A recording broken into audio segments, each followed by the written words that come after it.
welcome back to the homestead. So I'm very excited because we have had a very dry spring, and the last 3-4 days has been nothing but rain, so it has been very, very nice. But I wanted to have a conversation about choosing a dairy animal. If you decide to bring livestock in for dairy purposes, like we have, there's some things you have to consider. So I am obviously not the expert at this. This is our first time with a dairy animal, but I wanted to share with you the thought process we went through in making the decision that we did. So we knew that we wanted to have dairy animals on the property, and there's all different types: sheep, cows, goats.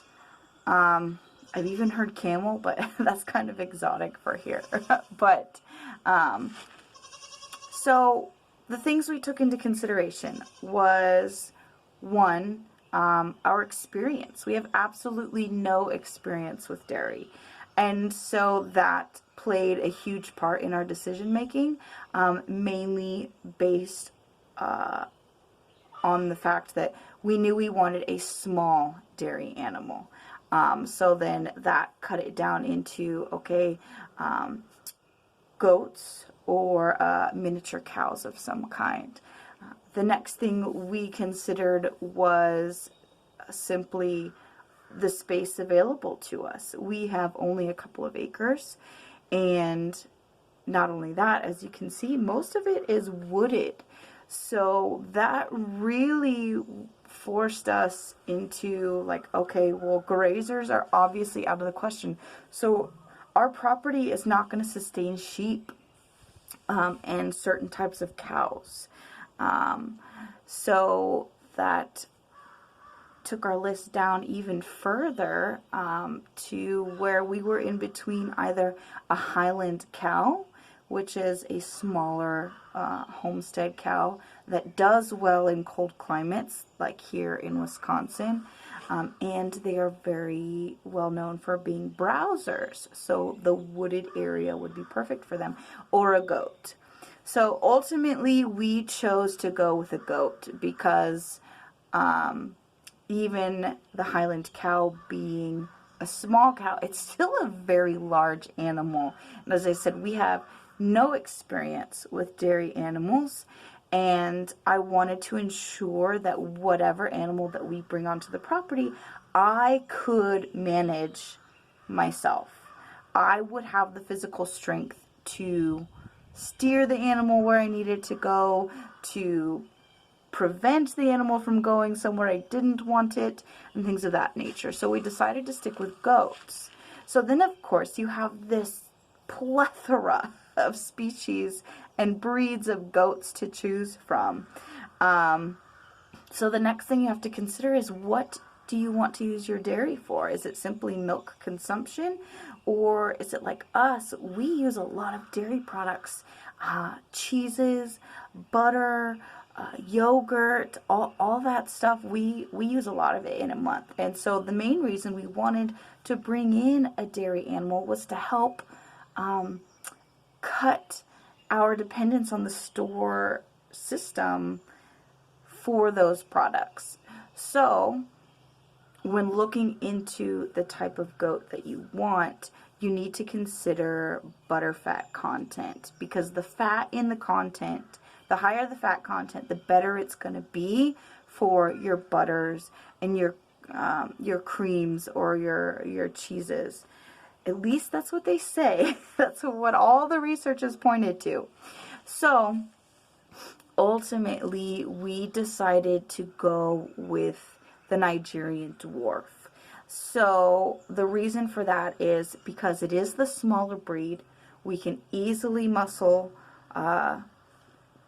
to move the animals around if we need to. And I have a house full of small children. And so the potential for injury is always there when it comes to having a livestock animal. And my thought process was, if it's a smaller animal, we're going to minimize that potential risk for injury. And so The other great thing about the Nigerian Dwarf, they are very well known for having a high butterfat content in their milk. So obviously they're not going to be your heavy producers like maybe an Alpine or a Nubian that might give a gallon of milking or almost, at their peak lactation. However, so far with Helga, she is our only doe in milk at this point. The other one is due to kid sometime in July if she is pregnant. But she gives us about a quart every morning. And right now we're only milking once a day. So, which is great, especially because, like I said, we are very new. So maybe that's something to take into consideration. If you're new to dairy and how to use your dairy and turn it into other products, maybe a gallon or two a day is going to be way too much and you're going to be overwhelmed. And what do I do with all of this? So yes, we decided to go with Nigerian Dwarfs because of that. And it's been a perfect fit for us. We only have a couple of acres, and so that's still a lot of space for a couple of very small goats, so our property is going to be able to sustain a small herd of smaller animals. So that was another reason why we decided to go with them. The other reason I decided to go with Nigerian Dwarfs is that my mentality on a lot of the decisions is minimum input for maximum output. So that means the smaller the package, the less feed they're going to need in a winter. That means the less storage space I'm going to need for their winter feed or their winter hay. Because infrastructure needs to be part of your consideration as well. Do you have the space to store it? Do you have the ability to put up a temporary shelter to keep your hay dry for the winter time? So these are all things that have to go into how you decide what dairy animal that you're going to bring in to your homestead. And the other aspect as well is the market in your area. What's available? Do you have the ability to transport animals if you have to go a significant distance to find what you're looking for? That's the other thing you should consider. A small miniature dairy goat is very easy to transport compared to even a miniature cow. So those are all things you need to take into consideration before you decide what animal you want to stick with when it comes to starting your dairy journey. Now, the other thing I wanted to mention is I take this experience from our years with the meat rabbits, and get the best quality animal within your price range. That's the way you should start right. And so we started with a proven doe, in the sense that she was a proven mother. She could birth easily on her own and raise the kids with no complications. Because as I said, this is a completely new thing for us. And so we spent a little more money to get a doe that has been proven in that sense. Now, she's not a proven dairy animal because we have had to train her to stand on the milk stand. She came to us from a petting zoo.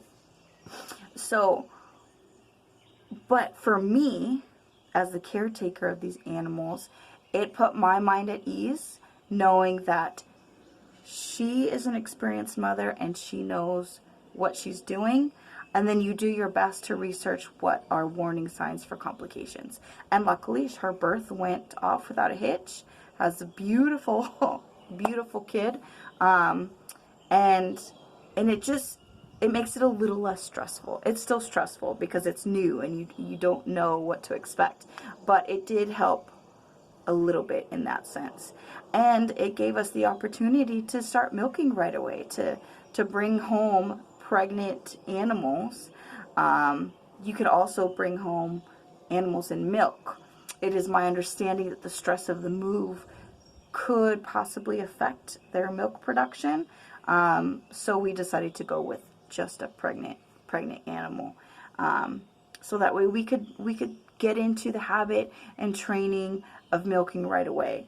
So those are my suggestions. Being a new milker, a newbie to the dairy aspect of homesteading. So maybe that'll kind of give you some ideas, and hopefully if there's something I missed, leave it in the comments and tell me what your experience has been if you guys have dairy animals. I really want to encourage people to just do it. If it's something you want to do, like, do your due diligence and plenty of research, and make sure that you have the facilities to house the animals before you bring them in. But once that's there, just go ahead, jump in. You just have to do it. Research will only get us so far. So thank you for joining me today at the Rough Road Homestead, and we will see you here again where the grass, dirt, and gravel meet next time.